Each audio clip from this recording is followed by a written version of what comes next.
खान हूँ। सबसे पहले तो मैं आपको ये बताऊं कि अमेरिका की नाकाबंदी नाकाम हुई है। यहाँ एक्सप्रेस न्यूज़ के ऊपर भी ये खबर छपी हुई है और दुनिया भर में रिपोर्ट हुई है कि उसका कोई खातिर खा फ़ायदा नहीं हुआ अमेरिका को। अब दुनिया हैरान हो रही है कि अमेरिका बगैर प्लानिंग के एक ऐसी लड़ाई के अंदर उतर गया जिससे निकलना कैसे है उसको आइडिया नहीं था। अब उनके पास फेस सेविंग भी कोई नहीं है। अमरीकी नाकाबंदी नाकाम, 24 घंटों में 20 जहाज़ आबनाए हुरमस से गुजर गए हैं, ये रिपोर्ट किया गया है। वाशिंगटन में एक अमरीकी जरीदे की रिपोर्ट में दावा किया गया कि अमरीकी नाकाबंदी के बावजूद 24 घंटों के दौरान 20 से ज़ायद तजारती जहाज़ आबनाए हुरमस से गुजरने में कामयाब हो गए, जिसने सूरत हाल को मज़ीद पेचीदा बना दिया है। अब जो बड़े और ताकतवर ममालिक के जहाज़ हैं उन्हें अमेरिका रोक तो नहीं सकता ना। इब्तदाई तौर पे कुछ 6 बहरी जहाज़ जो हैं उनको वापस जाना पड़ा, वो वापस गए। उनको डोनाल्ड ट्रंप ने, अमेरिका ने, उन लोगों ने बड़ा रिपोर्ट किया कि हम तो बड़े कामयाब हो गए, हमारा बड़ा शानदार जो है वो ब्लॉकेज है। ईरान ने एक धमकी लगाई है कि अगर ब्लॉकेज ख़त्म ना की गई तो वो रेड सी या बहरा अहमर को भी बंद कर देंगे। ये अगर आप नक्शे में देखें ना रेड सी को, तो ये वो इलाका है जो बाबे मंदब से ऊपर की तरफ है और ये नहरे स्वीज की तरफ जाता है। इससे ही सारे यूरोप को आमदरफ्त होती है और यहीं से जो है वो अमेरिकन भी मूव करते हैं। ये एक शॉर्टेस्ट रास्ता है जिसे पूरी दुनिया इस्तेमाल करती है यूरोप को और एशिया को मिलाने के लिए। मगरिब और मशरिक के संगम के लिए बहरा अहमर बहुत इंपॉर्टेंट है। अब इस बहरा अहमर को लेकर ये ईरान की जानिब से दावा किया गया या धमकी लगाई गई कि अगर अमेरिका अपनी ब्लॉकेज ख़त्म नहीं करता तो जो रेड सी है उसको भी हम ब्लॉक कर देंगे। उसको ईरान कैसे ब्लॉक करेगा, ईरान तो वहां से दूर है। देखिए रेड सी के एक तरफ जो है वो मिस्र है, पीछे लीबिया है, नीचे जो है सूडान है, सोमालिया है, वहां पे जबूती है। ये ममालिक एक तरफ है, दूसरी तरफ यमन है, सऊदी अरब है। अब ये ममालिक है दूसरी तरफ। तो यमन एक ऐसी जगह पे मौजूद है और हौसी बागी एक ऐसी जगह पे मौजूद हैं। हौसियों की जो पूरी तंजीम है और ताकत है वो उस जगह पे इकट्ठी है जहां से वो बहरा अहमर को बंद कर सकते हैं। और ईरान के पास अपनी एक मिसाइल टेक्नोलॉजी भी है और ईरान के पास अमली तौर पे यमन में ऐसा बंदोबस्त है कि वो वहां से बहरा अहमर को बंद करने की सलाहियत रखते हैं। लंबे अरसे तक ना भी कर सकते हो लेकिन वो उसको बंद कर सकते हैं। अब ये उन्होंने धमकी लगाई है। फिर ट्रंप ने फौरी तौर पे एक स्टेटमेंट जारी किया और ट्रंप ने चाइना को ऐसा लगता है कि अपने साथ खड़ा करने की एक कोशिश की। हालांकि चीन की तरफ से स्टेटमेंट आया कि दुनिया में इस वक्त जंगल का कानून नाफिज है। फिर चाइना ने एक बड़ा सख्त कानून भी पास किया है और यह कानून पास करके चीन ने पूरी दुनिया को एक पैगाम भी दिया है। बैरूनी दबाव का यह जवाब है।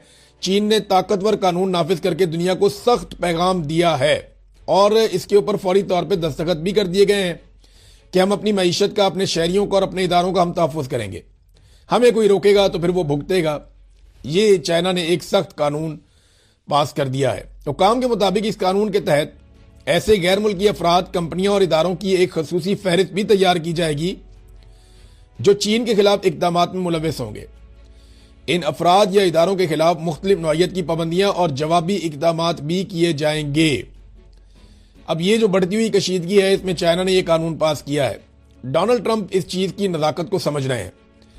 डोनाल्ड ट्रंप ने कहा कि चीन ईरान को हथियार नहीं बेचेगा, वो इसके ऊपर मान गया है। अब मैं पहले आपको यह बता दूं कि डोनाल्ड ट्रंप ने एक्चुअली जो ट्वीट किया उसमें डोनाल्ड ट्रंप ने किस तरह के अल्फाज इस्तेमाल किए और किस तरीके से वो इस सारी चीज को पोर्ट्रे करना चाहते हैं। ट्रंप ने कहा जी, China is very happy that I am permanently opening the Strait of Hormuz. I am doing it for them also and the world. वो ये कहता है कि चाइना बहुत खुश होगा कि मैं मुस्तकिल तौर पे आबनाए हुरमुज़ को खोलने जा रहा हूं और इसे मैं खोल रहा हूं और मैं ये उनके लिए कर रहा हूं, यानी चीन के लिए कर रहा हूं और बाकी दुनिया के लिए कर रहा हूं। और वो इस बात पे मुत्तफिक हो गए हैं कि वो ईरान को हथियार नहीं भेजेंगे। और जब मुझे चीनी सदर मिलेगा, प्रेसिडेंट शी, उनके बारे में उन्होंने कहा कि वो मुझे एक बड़ा ज़बरदस्त तरीके से गले लगाएंगे जब मैं उनके पास पहुंचूंगा। We are working together smartly and very well. हम एक साथ काम कर रहे हैं, बड़े ज़बरदस्त तरीके से काम कर रहे हैं। हालांकि ऐसी कोई बात चाइना की तरफ से आई नहीं। डोनाल्ड ट्रंप जो है ना वो अल्फाज से खेलने के मास्टर हैं, ब्लफ मास्टर आप ये कह लें। डोनाल्ड ट्रंप ने पहले चाइना को धमकी लगाई कि हथियार मत देना। चाइना ने कहा हम तो दे ही नहीं रहे, हमारे दिमाग में ऐसी बात ही नहीं है। फिर कह दिया जी देखा चाइना हमसे मुत्तफिक हो गया कि वो अब हथियार नहीं देगा ईरान को, और हम जो आपने हुर्मुज़ खुलवा रहे हैं ये हम चीन के लिए खुलवा रहे हैं। हालांकि चीन ने स्टेटमेंट दिया कि आपने हुर्मुज़ खुली हुई थी, इसको बंद करना आपकी एक बहुत बड़ी नाकामी है और ये आपने किया है। फिर चीन ने यह भी कहा कि हमारे तो ईरान के साथ मुआहदे हैं और हम नहीं चाहते कोई रास्ते में आए, हमारे जहाज आपने हुर्मुज़ के आर पार आ रहे हैं और जा रहे हैं, हमें तो कोई रोक ही नहीं रहा। तो डोनाल्ड ट्रंप चीन के ऊपर एहसान चढ़ा रहे हैं। साथ ही डोनाल्ड ट्रंप ने एंड में यह भी कहा कि हम अगर लड़ाई की बात आएगी तो हम लड़ते भी बहुत अच्छा हैं और हमसे बेहतर कोई नहीं लड़ता। इस किस्म की बातें आपको पता है डोनाल्ड ट्रंप वो कहीं ना कहीं ऐसी बात कर देते हैं। तो अमेरिका लड़ने की भरपूर सलाहियत रखता है, ये बात भी डोनाल्ड ट्रंप ने की है। अब डोनाल्ड ट्रंप को ये मुहासरा खत्म करना पड़ेगा। अव्वल तो वो पहले पूरी तरह कामयाब नहीं हुआ। डोनाल्ड ट्रंप दुनिया के साथ अपने ताल्लुकात बिगाड़ तो नहीं सकता। फर्ज करें पाकिस्तान के, इंडिया के, जापान के, साउथ कोरिया के, ऑस्ट्रेलिया के या चाइना के यहां से बहरी जहाज गुजर रहे हैं, तो डोनाल्ड ट्रंप उन्हें रोक के क्या इन ममालिक को अच्छा पैगाम देगा? ईरान तो चलो ये कहकर रोक रहा है ना कि जी हमें मार रहे हैं, हम क्या करें। ईरान तो ये कह रहा है कि आपके लिए खुली है, आप माल लेकर जाना चाहते हैं ले जाएं, लेकिन हमारे दुश्मनों को फायदा मत दें। आप यहां से डॉलर की बजाय आप दूसरी करेंसी के अंदर सौदा करें, हमारी शराइत के ऊपर आए, हमें थोड़ा सा पैसा दें, आप अपने जहाज लें और यहां से लेकर चले जाएं। हमने एक मैकेनिज्म बनाया हुआ है जिसका खर्चा आपको उठाना पड़ेगा और बहुत ही मामूली खर्चा है, तो दुनिया ले जाएगी। तो ईरान के पास तो जवाज है ये करने का, अमेरिका के पास जवाज कोई नहीं है।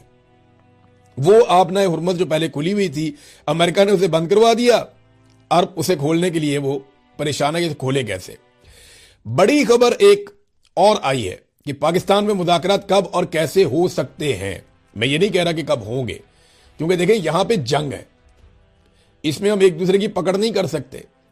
यहां पे हर मिनट के बाद, हर 10 घंटे के बाद, हर 5 घंटे के बाद बाज़ औक़ात सिचुएशन बदल जाती है। आप कुछ नहीं कह सकते। यहां पे 10 मिनट पहले एक पार्टी कह रही है कि हम बात करना ही नहीं चाहते, हम इनको मुंह नहीं लगाना चाहते। 2 घंटे के बाद वो कहें जी हम बैठ के बातचीत करने के लिए तैयार हैं। तो जंग है ना, इसमें सिचुएशन बदलती है और पोजीशंस बदलती रहती हैं। लड़ाई है ना, ये नॉर्मल हालात तो है नहीं। अमेरिका की नाकाबंदी नाकाम हुई है, यहाँ एक्सप्रेस न्यूज़ के ऊपर भी ये खबर छपी हुई है और दुनिया भर में रिपोर्ट हुई है कि उसका कोई खातिर खा फ़ायदा नहीं हुआ अमेरिका को। अब दुनिया हैरान हो रही है कि अमेरिका बगैर प्लानिंग के एक ऐसी लड़ाई के अंदर उतर गया जिससे निकलना कैसे है उसको आइडिया नहीं था। अब उनके पास फेस सेविंग भी कोई नहीं है। अमरीकी नाकाबंदी नाकाम, 24 घंटों में 20 जहाज आबनाए हुर्मुज़ से गुजर गए हैं, ये रिपोर्ट किया गया है।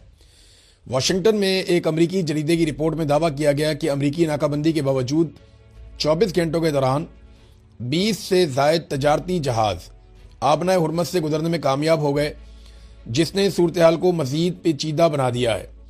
अब जो बड़े और ताकतवर ममालिक के जहाज़ हैं उन्हें अमेरिका रोक तो नहीं सकता ना। इब्तदाई तौर पे कुछ 6 बहरी जहाज जो हैं उनको वापस जाना पड़ा, वो वापस गए। उनको डोनाल्ड ट्रंप ने, अमेरिका ने, उन लोगों ने बड़ा रिपोर्ट किया कि हम तो बड़े कामयाब हो गए, हमारा बड़ा शानदार जो है वो ब्लॉकेज है। अब तक इतनी, अपना ख्याल रखिएगा, अपने चैनल का भी। अल्लाह हाफ़िज़।